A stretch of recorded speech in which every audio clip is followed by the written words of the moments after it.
금년 마지막 주일이 됐습니다. 여러분들 어떻게 만족하게 사셨는지 모르겠습니다. 저는 개인적으로 많은 아쉬움이 있습니다. 하지만 그 아쉬움을 가지고 금년을 이렇게 마감하게 됩니다. 그리고 이 마지막이 되면은 늘 기억에 남는 성경 구절이 사무엘 선지자가 말씀한 사무엘상 7장 12절, 여호와께서 여기까지 우리를 도우셨다. 에베네셀이라는 단어가 생각이 납니다. 그렇지 않습니까?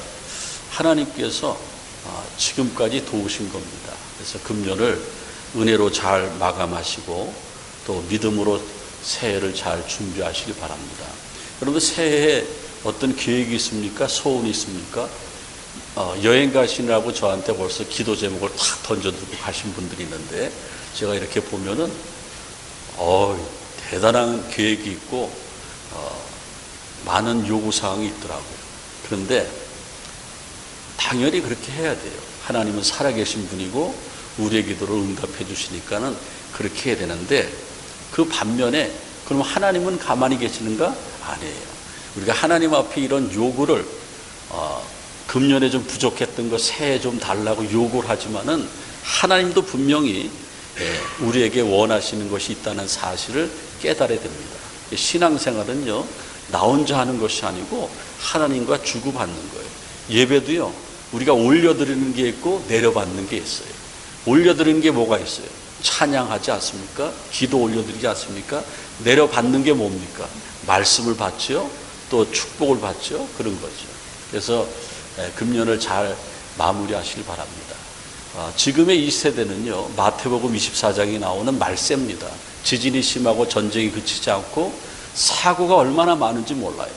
여러분들 잊어버리신 분들 많이 있는 것 같은데, 팬데믹이 코로나19이 지나간 지 얼마 안 됐어요. 난리였지 않습니까? 우리 교회도 2년 동안 문 닫지 않았습니까? 온라인으로 예배드리지 않습니까? 어떻게 될지 모르는 거예요. 여러분들도 잘 아시겠지만 끔찍한 사고를 봤어요. 어제 한국 시간으로 어제 오전 9시경에 전라도 광주 목포 사이에 무안군에 있는 무안공항에 크리스마스 성탄절 연휴를 끼워서 태국에 여행 갔다가 돌아오는 그 제주항공의 여객기가 불의의 사고를 당했어요. 아주 끔찍한 사고를 당했습니다. 조류에 큰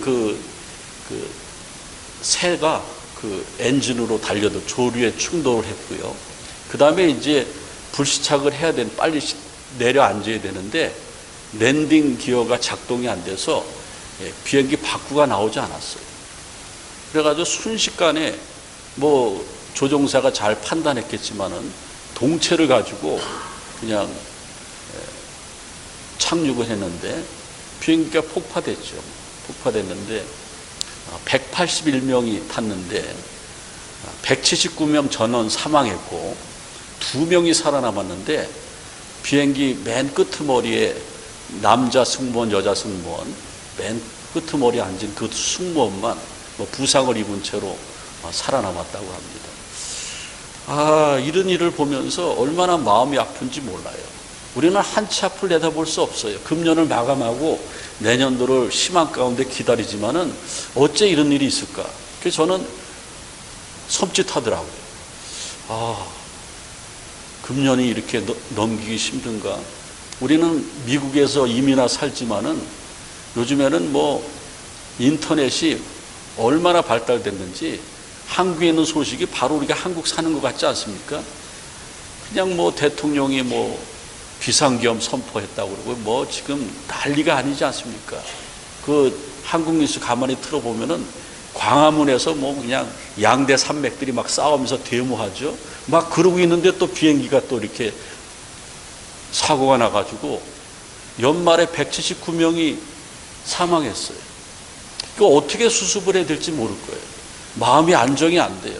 그래서 우리 교인들이 지금 여행지에 가 있는 사람들이 많이 있어요. 한국에도 나가 있고 다 나가 있는데 기도가 절로 되더라고요. 그래서 여러분들 제발 비행기 타기 전에 이거 마지막으로 생각하고 기도하셔야 됩니다. 하나님, 내가 비행기를 타는데 내가 잘못했던 거 용서해 주시고 무사히 잘 내리면 땡큐고 안 그러면 천국에서 만나기로 합니다. 최소한도 이런 기도는 해야죠. 어떻게 될지 모른다라는 거예요. 예측 불허의 세상에 우리는 바라볼 대상이 하나님뿐이 없다는 거예요. 시편 42편 5절에 보면은 다윗이 내 영혼아 어찌하여 낙심하며 불안해하는가. 우리는 사실 낙심하고 불안한 마음이 많이 있지 않습니까? 그것으로 끝난 것이 아니고 시편 40편 5절에 보면은 다윗이 오직 하나님만을 바라라 그랬습니다. 우리가 왜 신앙생활을 하냐면은 너무나 우리는 나약해요. 어떻게 될지 몰라요. 그리고 오늘만 내 날이에요. 여러분들 내일 어떤 계획이 있습니까? 좋은 사람들 만나서 뭐 이렇게 모임 있고 그렇습니까? 근데 내일은 하나님이 주셔야 돼요. 오늘이 내 날입니다. 오늘의 최선을 다해야 돼요. 이런 말이 있죠. 하나님이 사람에게 세 가지 금을 주셨는데 하나는 황금을 주셨고 하나는 소금을 주셨고 하나는 지금을 주셨다라는 거예요. 근데 시대마다 소금과 황금과 지금 어떤 게 소중하냐 물어보면은 다 그때마다 다르죠. 옛날에는 황금보다 소금이 비쌌던 시기도 있었대요. 근데 여러분들 우리는 하나님을 아니까 하나님을 믿는 사람들이니까 우리에게 황금보다 소금보다 더 귀중한 것이 뭡니까? 지금. 여러분들 신앙생활은요, 목사님 나 왕년에 얼마나 열심히 했는지 몰라요. 그냥 전도도 많이 하고 내 봉사도 많이 하고 내가 한 교회를 내 어깨에 짊어지고 신앙생활 했습니다. 그러면 뭐예요? 지금 형편없는데. 그래서 우리의 신앙은 지금 Here and now, 여기서 하나님을 기쁘시게 하는가, 지금 현재 내 신앙이 살아있는가, 그게 문제라는 거예요. 여러분들 오늘 비유의 말씀은 유명한 말씀이죠. 포도원에 무화과 나무가 심겨진 그런 예수님의 비유의 말씀인데 이 말씀에서 조금 여러분들 이해 안 되는 부분이 있을 겁니다. 포도원에다가 포도나무를 심어야 되는데 오늘 성경에 보니까는 포도원에다가 뭘 심었어요? 포도원 지니까 무화과 나무를 심었어요. 근데 여러분들 무화과 나무는요, 아시는 분은 아시지만은 그냥 길거리에다 막 심는 거예요. 그냥 막 관리 안 하는 나무예요. 소중하지 않아요. 그런데 주인 되시는 예수님께서 포도원 지기가 예수님께서 무화과를 포도원에 옮겨 심었어요. 포도원은 하나님 품이고 영적으로 교회 같은 곳이죠. 그럼 여기서 무화과 나무는 누굴까요? 나예요. 나. 저와 여러분이 무화과예요. 백해무익하고 우리가 하나님 앞에 잘한 것도 없고 주님의 은혜만 받았는데 주님이 나를 그 거룩한 하나님이 계신 곳 포도원에다가 무화과인 나를 심었어요. 근데 문제가 생겼습니다. 무화과를 심었으면 포도원에서 좀 열매를 맺혀야 되는데 오늘 본문에 보니까 3년이 지났는데도 열매가 없네. 그래서 주인이 베어버리겠다, 찍어버리겠다. 여기서 주인은 누굽니까? 친정아버지? 하나님. 친정아버지가 왜 나와요? 친정아버지. 제가 귀가 좋습니다. 하나님이에요. 주인은 하나님이셔요. 하나님이 찍어버려라. 예수님은 애지중지해서 여러분과 저를, 무화과인 여러분과 저를 백해무익하고 은혜도 모르고 그런 우리를 사랑하셔서 포도원에다 심어놨는데 열매가 없네. 그러니까 우리는 금년을 마감하면서 누구의 얼굴에 똥칠한 사람이에요? 예수님 얼굴에 예수님한테 정말 배은망덕한 우리죠. 열매가 없어요. 근데 찍어버리겠다 그러니까 오늘 성경에 뭐라고 그럽니까? 예수님이 뭐라고 말씀하셔요? 포도원 지기가 금년만 8절에 보니까 주인이요 금년만 그대로 둬소서. 저는 여지없이 무화과인데 금년을 마감하면서 만약에 주님께서 주님 임명진 목사 찍어버려야 되는데 금년만 그대로 두소서. 저는 그 은혜로 내년 또 목회할 수 있는 거예요. 만약에 주님이 그렇게 얘기 안 했으면은 저는 찍힘을 당하고 말을 거예요. 여러분들의 직분도 저는 목사지만은 장로, 권사, 안수집사, 뭐 평신도, 뭐 성가대, 교사 다 있지만은 여러분들도 주님이 은혜 주시지 않으면은 아무것도 포도원에서 쫓겨나는 거 죽는 거예요. 주인이여 하나님, 아무개 집사, 아무개 장로 금년만 제발 그대로 두소서. 그 다음에 뭐라 그랬습니까? 내가 두릅하고 걸음을 줄이니. 예수님께서 내가 더 희생하고 내가 피 흘리고 내가 저 영혼들을 위해서, 저와 여러분들을 위해서 주님이 더 열심히 할 테니까는 제발 죽이지 말아주세요. 여기서 쫓아내지 말아주세요. 그 말씀이에요. 그럼 오늘 말씀의 핵심은 뭡니까? 오늘 말씀의 핵심은 주님이 그러니까 우리가 깨어서 새로운 마음을 가져야 되는데, 포기하지 말고, 열매가 없는 거 포기하지 말고, 쫓겨나지 말고 다시 일어나라는 거예요. 다시 시작하라는 거예요. 여러분, 우리 다시 시작합시다. 저는 다시 시작하려고 어제 저녁에 기도 많이 했어요. 하나님, 나 열매가 없었는데 목회하느라고 했는데 너무 뺀질됐죠? 주님, 열매가 없었습니다. 괜찮다 이놈아, 내가 하나님 앞에 1년 보류시켰다. 예? 얼마나 감사합니까? 다시 일어나야 돼요. 다시 열심을 찾아야 돼요. 다시 예배 은혜로 회복해야 돼요. 다시 기도를 시작해야 돼요. 다시 열심으로 봉사해야 됩니다. 다시 일어나서 어떻게 하라는 거예요? 하나님이 주신 기회를 붙잡으라는 거예요. 세월을 아끼라, 때가 악하니라 그랬는데, 세월을 아끼라는 것은 시간을, 기회를 돈 주고 사라는 거예요. 세상의 황금보다 돈보다 귀한 것은 하나님이 주신 찬스예요. 이거 놓치지 말라는 거예요. 여러분들, 우리가 수십 년간 신앙생활했고, 한국에서도 신앙생활하고 미국에 와서도 신앙생활하는데 쉽게 놓쳐버린 게 하나님의 찬스예요. 다 놓쳐버리는 거예요. 그래서 우리는 찍힘 당할 일보 직전에 있는데, 주님의 은혜로 1년 또 보류된 거예요. 연장받은 거예요.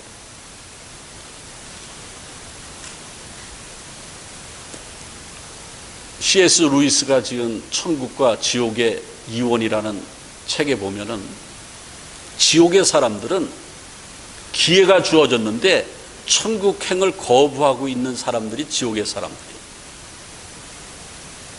우리가 그런 사람들이 아닌가.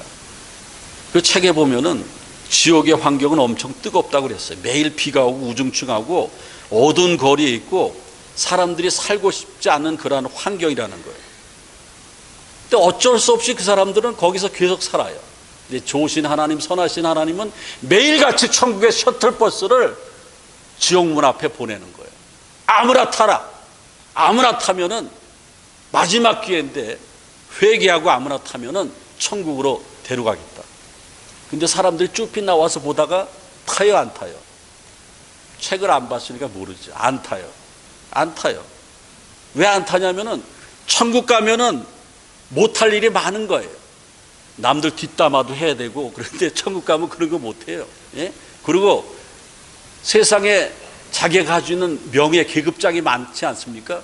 그거 자랑해야 되는데 천국 가면 그런 거 못해요. 그런 거 못하는 거예요. 그러니까는 지금 먹고 놀고 좋고 즐기면서 있는데 천국 가면 하나님 중심, 예수님 중심으로 살아야 되니까는 그런 거 못하니까는 안 타는 거예요.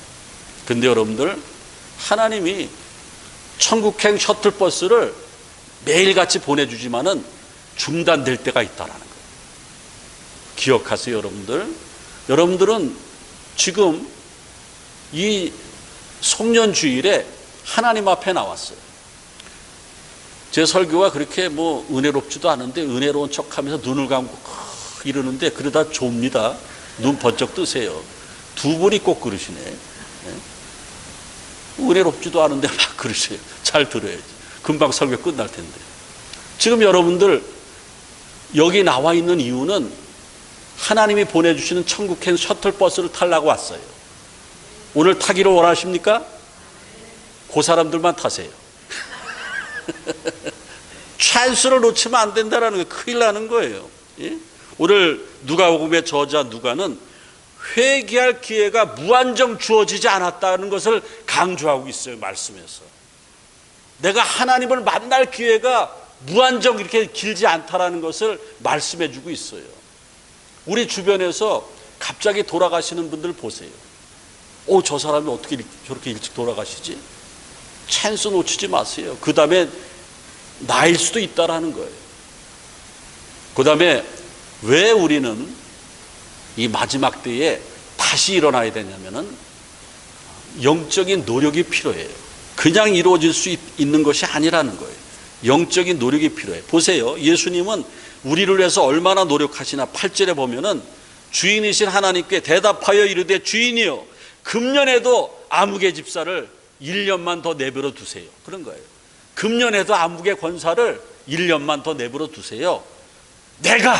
예수님이 내가 아무개 권사, 아무개 집사를 위해서 내가 더 희생하고 내가 더 땅을 파고 내가 수고의 땀방울을 흘릴 테니까는 그러면 아무개가 변화돼서 열매가 생길 것 아닙니까? 그 사랑 얼마나 아름다운지, 그 사랑 얼마나 날 부욕해 하는지 다 표현 못해도 나 표현하리다. 여러분들 우리가 입으로만 찬양 고백하지만은 예수님의 사랑이 얼마나 깊습니까? 그 사랑 얼마나 아름다운지, 그 사랑 얼마나 날 부욕해 하는지. 여러분들 예수님은요, 우리가 그냥 하나님이 찍어버리면 바로 지옥으로 가는 거예요. 근데 예수님이 희생하면서 내가 1년 동안 열매가 생기도록 더 열심히 노력하겠습니다. 여러분들 영적인 노력이 필요해요. 신앙생활 엉성하게 하면 안 되는 거예요. 엉성하게 해서 지금 여기까지 왔지 않습니까? 그리고 하나님께서 천국 셔틀버스를 보내주셨는데 지금도 탈까 말까 지금 고민하고 있지 않습니까? 그 신앙생활 열심히 해야 돼요. 영적으로 해야 됩니다.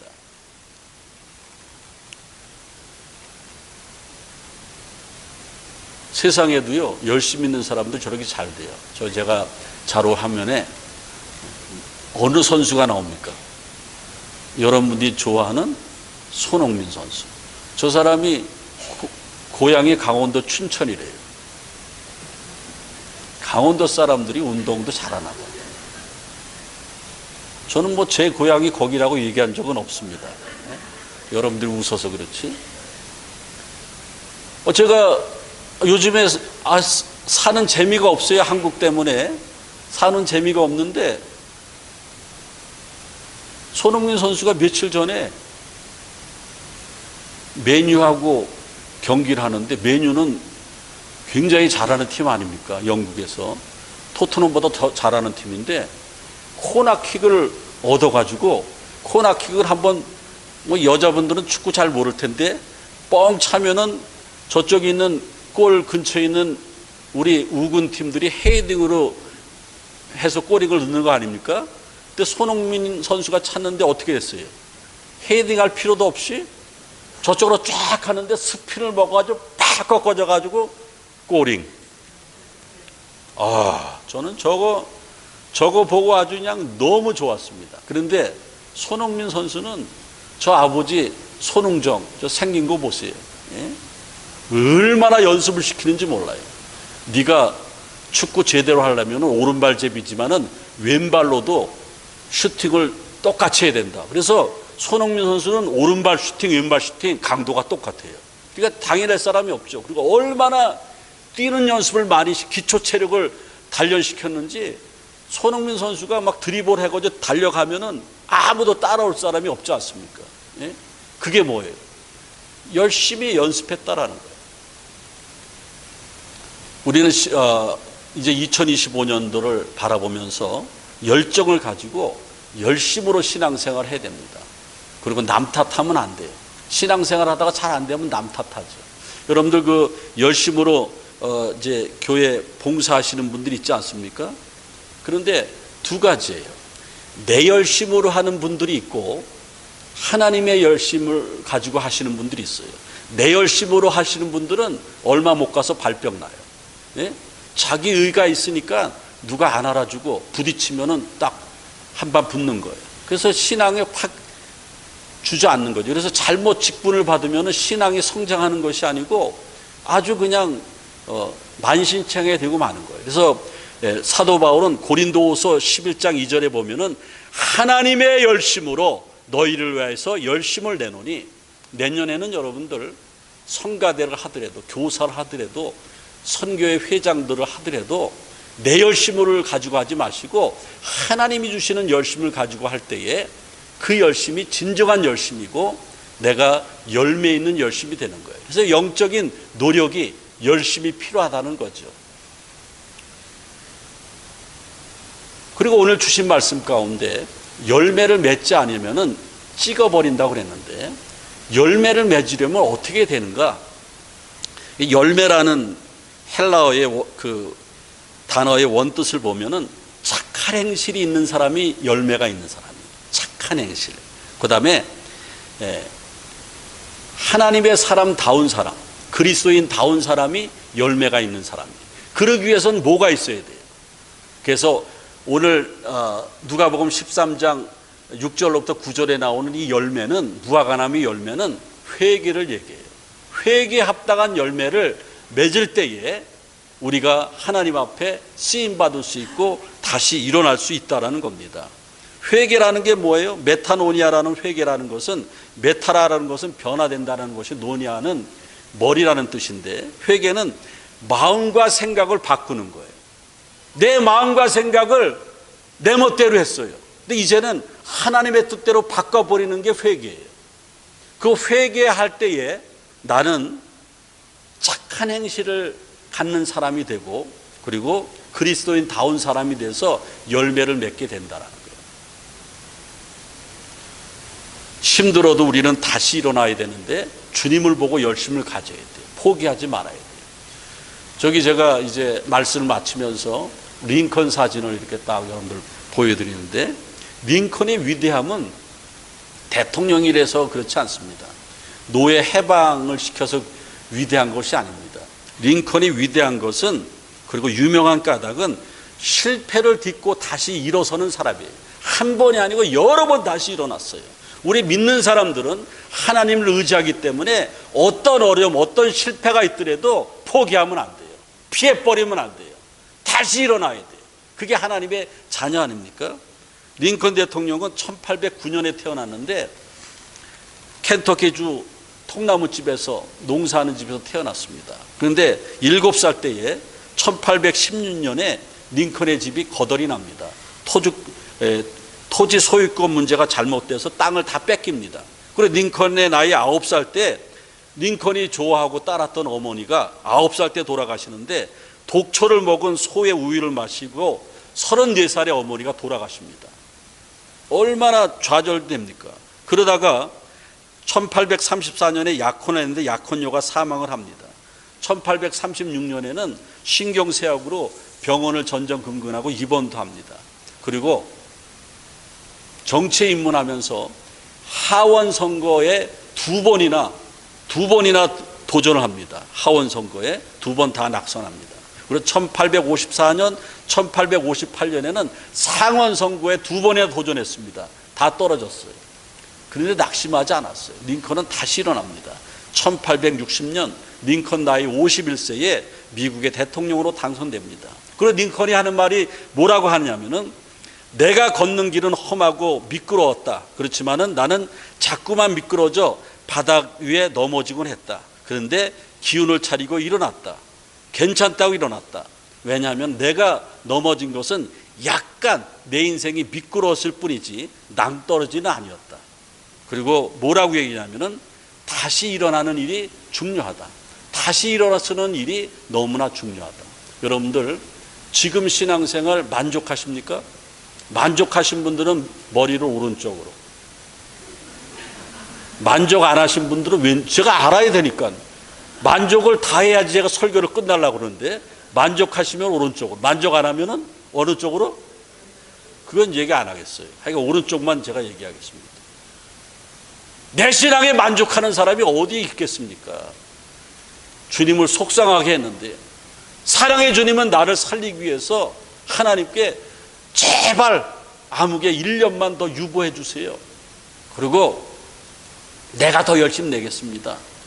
주님의 사랑을 느낀다고 하면은 금년을 마감하면서, 주님 죄송합니다. 저 때문에 너무 힘든 일을 많이 당하시는군요. 내가 내년에는 내가 스스로 열심히 내겠습니다. 내가 하나님이 주신 기회를 붙잡겠습니다. 더 열심히 기도하고 더 열심히 예배드리고 신앙생활 바로 하겠습니다. 그렇게 결단하는 금년 연말이 되시길 바라고, 신년에는 사람을 기쁘게 하는 것이 아니고 우리 예수님을, 나를 구원하신 예수님을 기쁘게 하는 저와 여러분들의 복된 신앙이 있어지시기를 주님의 이름으로 축원을 드립니다. 주님 감사합니다. 오늘 송구영신 예배에 주님 주신 말씀 기억하면서 무화과인 나를 정말 한량없는 은혜로 포도원까지 옮겨 심어주셨는데 열매가 없어서